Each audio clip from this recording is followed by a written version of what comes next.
কৈলাসহর বাঁধ সংস্কারে বাধা বাংলাদেশের সীমান্তরক্ষী বাহিনীর ফলে বিগত কয়েকদিন কৈলাসহরে বাঁধের সংস্কারের কাজ বন্ধ রয়েছে।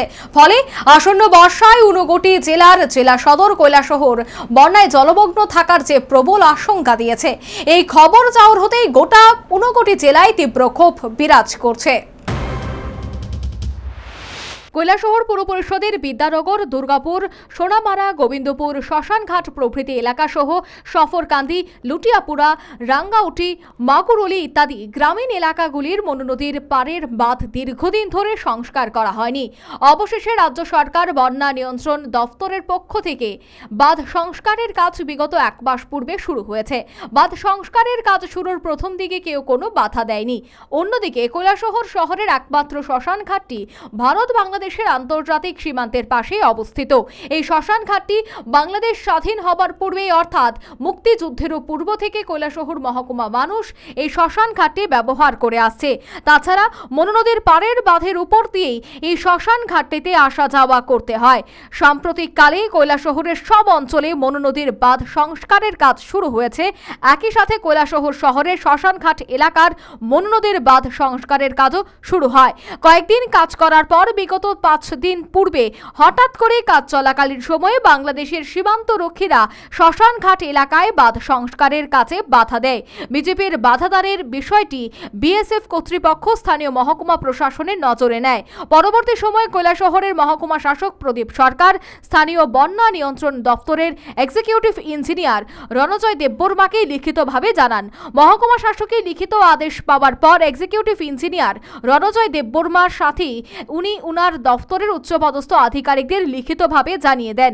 পরবর্তী সময়ে কৈলাসহর পুর পরিষদের চেয়ারপারসন চপলারানী দেবরা এবং বন্যা নিয়ন্ত্রণ দফতরের এক্সিকিউটিভ ইঞ্জিনিয়ার রণজয় দেববর্মা সহ পুর পরিষদের স্থানীয় কাউন্সিলর মানসী ভট্টাচার্য, সিদ্ধার্থ রায় সহ প্রশাসনের একটি দল শ্মশানঘাট এলাকায় বাঁধ পরিদর্শনে যান।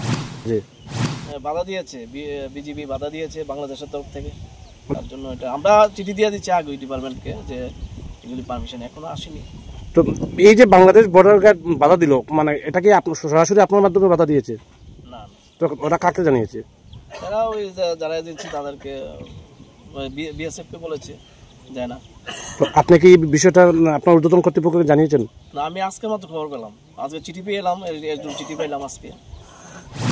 এ ব্যাপারে কৈলাসহর পুর পরিষদের চেয়ারম্যান চপলারানী দেবরায় জানান যে কৈলাসহর তথা গোটা কৈলাসহর পুর পরিষদ এলাকার জন্য একমাত্র এই শ্মশান ঘাটটি রয়েছে।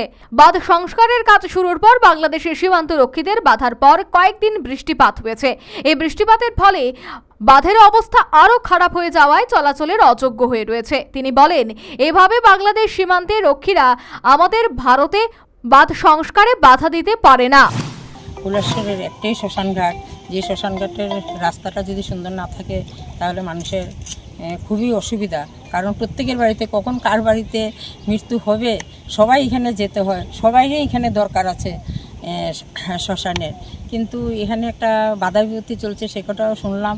আমি যে প্ল্যাটফর্মটা এক্সিকিউটিভকে জিজ্ঞেস করেছিলাম, উনিও বলছে যে সত্যি কথা। আপনি বললেন যে বাধা বিপত্তি কারা বাধা দিয়েছে? বিজেপি বাধা দিয়েছে যে এখানে মাটি ফেলানোর জন্য, বিএসএফ এর মাধ্যমে জানিয়েছে সেটা। উল্লেখ্য, ভারত সরকার এই মনু নদীর বাঁধ নতুন করে নির্মাণ করেছে তা কিন্তু নয়। 46 বছর পূর্বে এই বাঁধ নির্মাণ করা হয়েছিল। দীর্ঘদিন বাঁধ সংস্কার না করায় বাঁধ খানিকটা দুর্বল হয়ে যায়। এর জন্য বন্যা নিয়ন্ত্রণ নিয়ম মেনে সম্পূর্ণ বৈধভাবেই বাঁধ সংস্কারের কাজ শুরু হয়। আর এই বাঁধ সংস্কার করার শুরুতেই বাংলাদেশের সীমান্তরক্ষী বাহিনীর কাজে বাধা দেয়। অথচ কয়েক মাস পূর্বে কৈলাসহরের রাঙ্গাউটি গ্রাম পঞ্চায়েতের অধীনে দেবীপুর এলাকায় ভারত বাংলাদেশের আন্তর্জাতিক সীমান্তের পাশে সম্পূর্ণ অবৈধভাবে বাংলাদেশ সরকার রাতের অন্ধকারে উঁচু বাঁধ নির্মাণ করেছে। এই বাঁধ নির্মাণের পূর্বে বাংলাদেশ সরকার ভারত সরকারকে জানায়নি।